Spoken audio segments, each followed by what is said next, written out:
देखो भाई, ये मिक्सर एंड एलिगेशन की पहली क्लास है। और बहुत बढ़िया बढ़िया क्वेश्चन जो सीजीएल में पहले आ भी चुके हैं और ज़्यादातर एग्जाम में रिपीट होते रहते हैं, ऐसे क्वेश्चंस मैं आपके लिए लेके आया हूँ। तो पहला क्वेश्चन जो है, क्वेश्चन नंबर 1, इसमें दे रखा है एक मिश्रण में दूध और पानी का अनुपात 5:3 है क्रमानुसार। ठीक है। 7 लीटर पानी मिलाने पर दूध और पानी का अनुपात 1:2 हो जाता है। मिश्रण में दूध की मात्रा ज्ञात कीजिए। मतलब हमारे पास जो है दूध और पानी के दो अनुपात हैं। पहला अनुपात और उसके बाद 7 लीटर पानी मिलाने के बाद दूसरा अनुपात। ठीक है। तो कुछ नहीं है, देखो पहले लिख दो आप। ये दूध लिख दिया मिल्क और ये वाटर पानी। अनुपात जो दे रखा है वो है 5:3। और 7 लीटर पानी मिलाने के बाद जो अनुपात हो जाता है वो 1:2 है। अब देखो जो मिला वो पानी रहा है। ठीक है। पानी मिला रहा है तो जो दूध वाला अनुपात है वो चेंज नहीं होना चाहिए। तो इसको बराबर कर लो, बस क्वेश्चन आपका हो जाएगा। दूध का अनुपात यहाँ 5 है, यहाँ 1 है। तो इसको मैं 5 बनाने के लिए क्या करूंगा, इस पूरे रेशियो को 5 से क्या कर दूंगा, गुना। तो ये क्या आ जाएगा, 5 एकम 5, यहाँ लिख देता हूं। और 5 दूनी 10। ठीक है। अब सही है, मिल्क का अनुपात यहाँ 5 है, यहाँ भी 5 है। लेकिन यहाँ जो है वाटर का अनुपात जो है वो चेंज हो रहा है 7 से। 10 में से 3 गए तो 7। और कितना पानी मिलाने पर चेंज हो रहा है, 7 का अनुपात चेंज हो रहा है 7 लीटर पानी पे। अब पूछ क्या रहा है, मिश्रण में दूध की मात्रा ज्ञात कीजिए। एक अनुपात की वैल्यू यहां से 1 लीटर आ जाएगी। दूध की मात्रा, दूध का अनुपात है 5, तो 5 की वैल्यू आ जाएगी 5 लीटर। इतना सिंपल सा क्वेश्चन। अब ये देखो क्वेश्चन नंबर 2, कह रहा है कि दूध और पानी के मिश्रण का माप 60 लीटर है। इसमें शामिल है 10% पानी। इसमें कितना पानी मिलाया जाना चाहिए ताकि पानी 25% हो सकता है। इस क्वेश्चन को मैं आपको 3 तरीके से बताऊंगा। ठीक है। और जो आपको सही लगे उस तरह से कर लेना। अब देखो पहला जो तरीका है वो मिक्सर एंड एलिगेशन का तरीका हम इसमें यूज करेंगे। कह रहा है कि 10% पानी है। जो मिक्सर हमें दिया हुआ है, जो मिश्रण हमें दिया हुआ है उसमें 10% पानी है। ठीक है। तो पहला जो मिश्रण है उसमें पानी है 10%। ठीक है। पहला जो मिश्रण है, अब इसमें हमें जो मिलाना है वो क्या मिलाना है, पानी। और पानी में जो पानी होता है वो तो 100% होता है। तो दूसरा जो मिश्रण है वो पानी का है और उसमें पानी 100% है। ठीक है। अगर दूध मिलाया जाएगा तो दूध उसमें 100% रहेगा, पानी मिलाया जा रहा है तो पानी 100% होगा। अब इन दोनों को मिलाने के बाद हमारे पास जो पानी है वो 25% होना चाहिए। तो इसको लिख लेते हैं बीच में। और अब यहाँ पे हमारे पास जो बड़ी संख्या है उसमें से ये देखेंगे, ये 25% जो बीच वाली है, इससे जो छोटी है उसको तो घटा दो। 25 में से 10 छोटा है तो घटा दो, यहाँ लिख दो 15। और जो इनमें से बड़ी है उसमें से 25 को घटा दो। 100 में से 25 घटाएंगे तो 75। अब ये जो हमारे पास है ये अनुपात निकल के आ रहा है किसका, जो हमारे पास मिश्रण का अनुपात आ रहा है, जो हम मिश्रण मिला रहे हैं उसका अनुपात आ रहा है। ठीक है। जो ये 10% है हमारे पास, जो पानी है ये मिश्रण में है। 100% जो पानी है वो मिश्रण है। पहला मिश्रण दूसरा मिश्रण। तो हमारे पास जो यहाँ पे निकल के आएगा अनुपात वो मिश्रण का आएगा। तो 15 एकम 15 और 15 पंजे 75। अब जो 10% वाला जो मिश्रण है, 10% वाला, उसकी हमें वैल्यू दे रखी है कितनी है, 60। तो 5 की जो वैल्यू है वो है 60, मतलब 12 गुना। तो हम एक की वैल्यू हमें पूछ रहा है। ठीक है, यही तो पूछ रहा है 100% वाला मिश्रण, मतलब पानी कितना मिलाया जाए। तो एक को भी आप क्या कर दो, कितना, 5 12 60, मतलब 12 गुना है। तो 12 से गुना करेंगे तो कितना आ जाएगा आंसर, 12 लीटर। पहली बात, 12 लीटर आंसर है। एक तरीका ये हो गया। अब आ जाओ दूसरे तरीके पे। ऑप्शन से हम इसको कर सकते हैं। वो कैसे, देखो दूध और पानी के मिश्रण का माप 60 लीटर दे रखा है। इसमें 10% क्या है, पानी है। 60 का 10% होता है 6। इसका मतलब जो पानी है वो कितना है, 6। ठीक है। और अब हमें क्या कह रहा है कि इसमें कितना पानी मिलाया जाए ताकि 25% पानी हो जाए। ठीक है।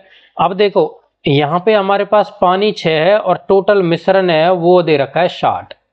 अब ऑप्शन में आ जाओ आप। पहला ऑप्शन ले लो, 18 लीटर। अगर मैं 18 पानी जोड़ूंगा तो टोटल हो जाएगा 24।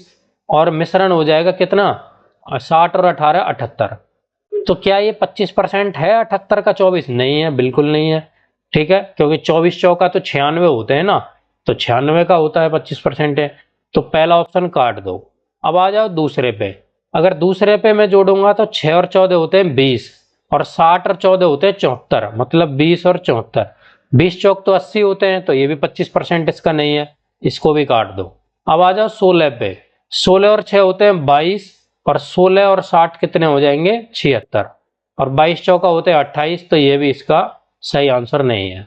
अब आ जाओ 12 पे। 12 और 6 कितने हो जाएंगे 18, और 60 और 12 कितने हो जाएंगे 72। 18 चौक 72, 4 गुना होना चाहिए मिश्रण जो है, तो यही इसका क्या आएगा आंसर। ठीक है, दो तरीके हो गए। अब तीसरा तरीका जो हम रेशियो से करते हैं वो तरीके पे आ जाइए। 60 लीटर पानी है, 10% वाटर है, ठीक है।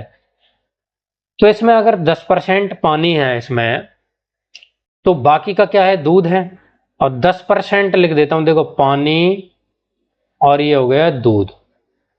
ठीक है, पानी मतलब 10%, 90 हो जाएगा दूध। टोटल 100 है, तो पानी 10 और दूध 90। ठीक है, इसको और सिंपल लिखना चाहो तो 1:9 लिख लो। और 25% पानी हमें चाहिए दूसरे मिश्रण में, तो 25%, तो बचेगा क्या दूध। दूध कितना बचेगा 75। अब इसको भी लिख दो रेशियो में 1:3। ठीक है, 1:9 हो गया, 1:3 हो गया। आप चाहो तो 10, 90, 25, 75 से भी कर सकते हो, लेकिन छोटी कैलकुलेशन करने के लिए इस तरह से करना चाहिए। तो देखो 1:3 और 1:9 है, लेकिन एक बात बताओ, दूध का अनुपात चेंज होगा नहीं होगा, सिर्फ पानी चेंज हो रहा है। पानी बढ़ा रहा है तो पानी का अनुपात चेंज करना है, तो कुछ नहीं करना है, दूध का अनुपात बराबर कर लो। दूध यहाँ पे कितना है 9, यहाँ है कितना है 3, तो इस पूरे अनुपात को 3 से कर दो गुना। अब ये कितना हो जाएगा 3 और 3 तिया 9। अब यहाँ भी 9 है और यहाँ भी 9 है, लेकिन जो पानी का अनुपात है वो चेंज हो रहा है, कितना 1 से 3 हो रहा है, मतलब 2 का डिफरेंस है। अब हमें दो अनुपात की वैल्यू हमें निकालनी है। अब देखो यहाँ पे 1 और 9 कितने होते हैं 10। 10 अनुपात की वैल्यू टोटल लीटर कितना था शुरू में 60, तो 10 की वैल्यू जो है वो 60 है, और 2 की हमें निकालनी, मतलब अंतर हमें निकालना है, तो निकाल नहीं सकते। 10 की वैल्यू 60 मतलब गुना 6, तो 2 की वैल्यू गुना में 6 करेंगे तो कितना आ जाएगा 12। ठीक है, अब मैं आपसे कहूंगा कि जब परसेंट में अगर दे रखा हो हमें क्वेश्चन, तो परसेंट वाले तरीके से ही करें। परसेंट का रेशियो क्यों चेंज करेंगे इतना फालतू, हम पहले रेशियो चेंज करो फिर ये करो। और जब रेशियो में दे रखा हो तो परसेंट से करने की भी कोई जरूरत नहीं होती है, पहले परसेंट में चेंज करोगे फिर करोगे। तो दोनों की अपनी अपनी वैल्यू है। बाकी आपकी कैलकुलेशन अच्छी है, हटा के जल्दी जल्दी आप कर सकते हो, तो आप ऑप्शन से जा सकते हो। अब आ जाओ दोस्तों, देखो तीसरा क्वेश्चन जो है इस वीडियो का, 55 लीटर के मिश्रण में फलों के रस और पानी का अनुपात। ठीक है, फ्रूट जूस, और पानी का अनुपात 4:1 है, और मिश्रण का अनुपात 2:1 बनाने के लिए कितना पानी मिलाया जाए। तो सिंपल क्वेश्चन है, जो ऐसा अभी कराया था वैसे ही हम कर देंगे इसको। देखो फ्रूट जूस, एफ जे लिख दिया फ्रूट जूस का, और वाटर, इनका अनुपात 4:1 दे रखा है। कह रहा है कि 2:1 जो है अनुपात बनाने के लिए कितना पानी मिलाना चाहिए। ठीक है, सिर्फ पानी का रेशियो चेंज करना है हमें, और इसमें हमें फ्रूट जूस का रेशियो चेंज नहीं करना है। तो 4 है यहाँ पे 2 हो गया, तो इसको बराबर करने के लिए 2 से गुना कर दो, तो ये कितना आ जाएगा 2 दूनी 4, और अनुपात 2:2। अब 4 और 4 दोनों जगह अनुपात बराबर हो गया। पानी का रेशियो चेंज हो रहा है कितना 1 से, 2 - 1 करेंगे 1। एक अनुपात की वैल्यू हमें पता करनी है। पहले 55 लीटर था, 55 लीटर था शुरू में, मतलब 4 और 1 5, इनको ऐड करो तो 5 की जो वैल्यू है वो 55 दे रखी थी, 5 अनुपात की वैल्यू 55। तो 1 की वैल्यू ये कितना है 11 गुना है, 5 11 55, तो 1 की वैल्यू कितनी हो जाएगी 11 लीटर। तो आंसर क्या आ जाएगा 11। अब आ जाओ, देखो क्वेश्चन नंबर 4 है। कह रहा है कि एक मिश्र धातु में 40% चांदी, 30% तांबा, 30% निकल है, 25 किलोग्राम में कितनी चांदी मिलानी चाहिए ताकि नई मिश्र धातु में 50% चांदी हो। देखो ये क्वेश्चन बहुत आसान है, कुछ नहीं है। बच्चे इसमें बस थोड़ा सा कंफ्यूज हो जाते हैं कि इसमें 3 हमारे पास धातु दे रखे हैं, लेकिन इसमें यार आप एक चीज देखो, सिर्फ चांदी मिलाने को पूछ रहा है और चांदी का रेशियो चेंज हो रहा है, बाकी से लेना देना ही नहीं है। तो चांदी को देख लो कितनी है 40%। चांदी कितनी है 40%, पहला जो मिश्रण है या पहला आप मिश्र धातु कह ले, और इसमें मिलाना क्या है चांदी, और चांदी में चांदी कितनी होगी 100% होगी, अभी आपको मैंने ये बताया था तरीका। और हमें करना कितना है 50%।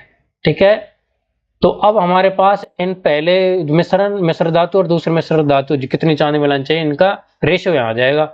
तो ये 50 को देखो, जो छोटी है उसको घटा दो, 40 छोटी है तो 10 आ जाएगा, और जो बड़ी है उसमें से घटा दो, ये आ जाएगा 50। रेशियो कितना आ गया, 0 से 0 कट गई, 5:1। पहला हमें दे रखा है 25 किलोग्राम, पहला जो है हमारे पास वो दे रखा है 25, जबकि रेशियो आ रहा है 5, तो ये कितना गुना है इससे, 5 गुना। ठीक है, 5 गुना है ना, 25 दे रखा है तो 5 5 25, एक की वैल्यू पूछ रहा है तो एक को भी 5 से गुना कर दो और ये कितना आ जाएगा, 5। सिंपल सा क्वेश्चन है।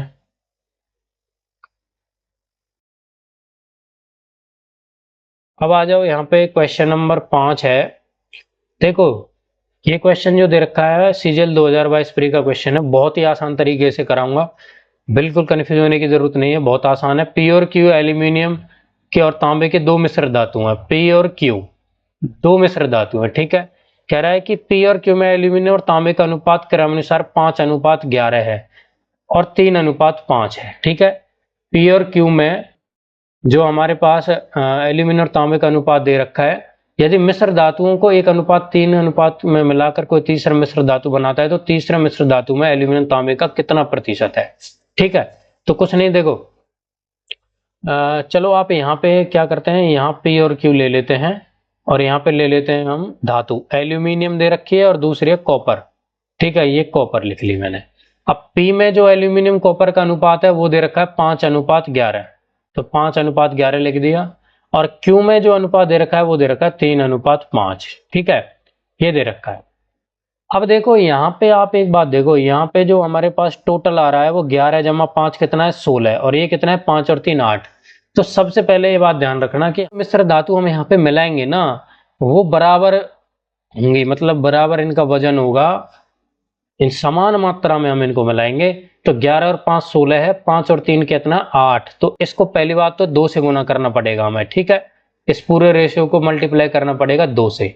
और देखो किस अनुपात में मिला रहा है, पी को तो मिला रहा है 1 के अनुपात में, तो 1 से तो क्या ही गुना करना है, लेकिन क्यू को मिला रहा है 3 के अनुपात में, तो 3 से भी पूरे अनुपात को गुना करना है। तो देखो क्यू कितना हो जाएगा यहाँ पे, ये हो जाएगा 3 दूनी 6 से मल्टीप्लाई करेंगे, 6 3 18 और 6 पंजे 30। अब देखो टोटल कितना आ जाएगा, अगर पी और क्यू को जब मैं मिलाऊंगा 1:3 में मिला रहा हूं, तो 5 यहाँ था एल्यूमिनियम, 18 यहाँ, तो ये आएगा 23, और 11 यहाँ, 30 यहाँ है, तो ये कितना आ जाएगा, 41। पूछ क्या रहा है, पूछ रहा है कि तीसरे में से एल्यूमिनियम तांबे का कितना प्रतिशत है, तो एल्यूमिनियम है 23 और तांबा कितना है 41, 23/41 गुना में 100, ये हमें निकालना है, जो भी नियरेस्ट आएगा वो इसका आंसर हो जाएगा। ठीक है, लास्ट क्वेश्चन है इसका, क्वेश्चन नंबर 6, सीजीएल में 2022 का क्वेश्चन है। कह रहा है कि रीवा के पास कुछ मुर्गियां और कुछ बकरियां हैं, यदि जानवरों के सिर की कुल संख्या 100 है और जानवरों को पैरों की कुल संख्या 348, तो रीवा के पास बकरियों की कुल संख्या क्या है। कुछ नहीं, सिंपल, हमें इसमें मिक्सर एलिगेशन वाला तरीका हम लगाएंगे। देखो मुर्गियां हैं, हेन्स हैं हेन्स, और बकरियां हैं गोट्स हैं। ठीक है, अब देखो यहाँ पे करना क्या है, जानवरों के सिरों की संख्या देखो कितनी है, 100। ठीक है, अगर ये मुर्गी की कितने पैर होते हैं ये बताओ, मुर्गी के होते हैं 2 पैर, तो हम ये मान लेते हैं, मान के चलो सारी की सारी क्या है, मुर्गियां हैं। अगर मुर्गियां सारी की सारी होंगी तो टोटल जो पैर होंगे वो कितने हो जाएंगे, 200। अब मान लेते हैं हम कि सारी की सारी बकरियां हैं, और बकरियां के जो पैर होते हैं वो होते हैं 4, तो 100 से गुना करेंगे तो आ जाएगा 400। लेकिन ऐसा है नहीं, टोटल जो पैर है वो 348 है, तो अब इनका रेशियो निकल के आ जाएगा, कुछ नहीं है ये, इसमें से तरीका हम आप जानते ही हैं। 348 में से 200 घटाएंगे तो ये आ जाएगा 148, और 400 में से 348 घटाएंगे तो ये आ जाएगा 348, 2 50 होते हैं, और ये 50 बचेगा, ये कितना आ जाएगा, 52। ये कट रहा है क्या इससे, ये देख लेते हैं। डायरेक्ट तो कटता दिख ना रहे, 4 दूनी 8 होता है, तो 4 पंजे 20, ये कटेगा नहीं, और 4 से ये कट जाएगा, 4 13 52, और 4 3 12, और बचेंगे 2, और 4 7 28। ठीक है, 13:37 ये हमारे पास रेशियो होगा। पूछ क्या रहा है, रीवा के पास बकरियों की कुल संख्या, बकरी पूछ रहा है, 37 का अनुपात हमें पूछ रहा है, जबकि हमें दे क्या रहा है, 100 जानवर है टोटल, मुर्गी 13 के अनुपात में, बकरी 37 के अनुपात में। टोटल अनुपात जो है इनका प्लस करेंगे तो वो आ जाएगा 50, और 50 की वैल्यू है 100, पूछ 37 की वैल्यू रहा है, ये दुगना है इससे, तो इससे भी दुगना कर दो, 74 जो है वो आपका राइट आंसर हो जाएगा। ठीक है, ये बहुत बढ़िया बढ़िया क्वेश्चन से बहुत रिपीट होते हैं एग्जाम्स में। Okay, thank you.